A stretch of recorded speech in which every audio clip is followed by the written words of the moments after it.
If I throw this away right now, is there a good chance it'll end up in the ocean? Yes. Really? American trash is what's ending up in the ocean? Globally. Really? Okay, so there's pretty good studies on this that would say that in the Pacific Ocean trash, and plastic specifically, the vast majority of it, over 90%, comes from Asia, African countries. Is that not true? I think the numbers do tend to show that sort of increase on the part of the Asian countries, but that doesn't mean that we're not contributing to part of that as well. How much do we contribute? I don't have the answer at the top of my head. It's like less than 1%, isn't it? I don't know. It is. I mean, because walk me through that. So if I throw this in the trash can right now, how does that end up in the ocean and not in the landfill nearby?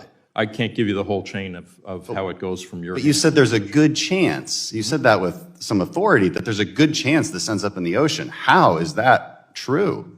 I was a Navy SEAL in my prior career. I spent a lot of time in America's oceans. So how does this end up in the ocean so easily? Well, again, I can't give you the whole chain of events associated with how our trash gets in the ocean, but I can tell you that the data are there. You can look at what is in the ocean. The data is there. America is responsible for an incredibly small percent of any plastic in the ocean.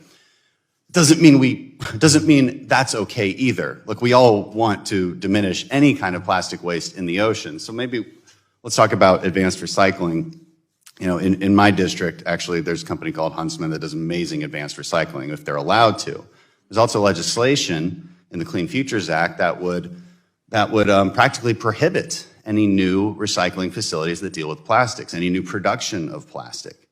You know, and I wonder, is that really is that a good thing to do? To reduce the source of plastic that From our would end up in the ocean?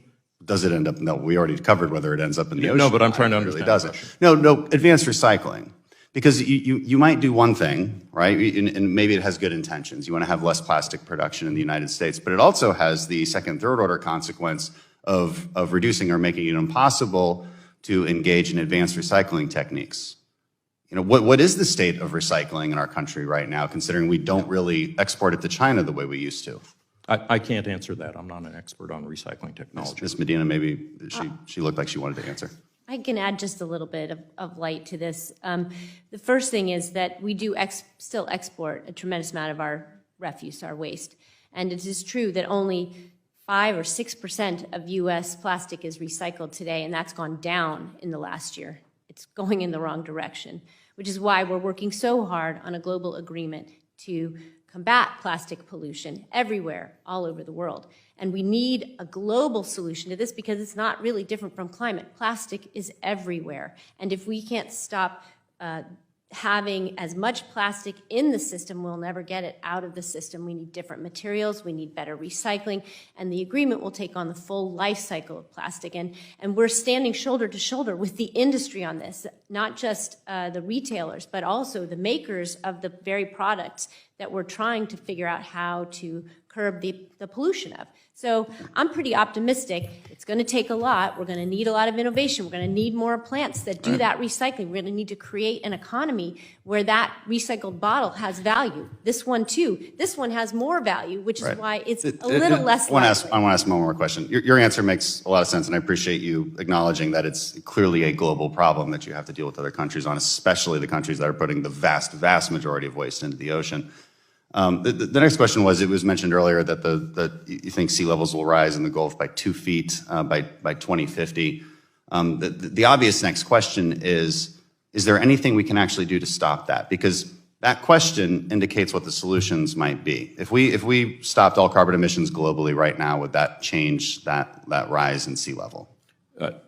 The answer to your last question is that if we went to net zero tomorrow, we would still have to deal with sea level rise, ocean acidification, all those factors. That's the flywheel effect, as we call it, and that we're seeing in climate change. It's going to happen. Right, it's going to happen, and it makes preparing for it and the infrastructure necessary to deal with it all the more important. And if I had more time, I could go on a long tirade about cost and benefit and how we should spend that money.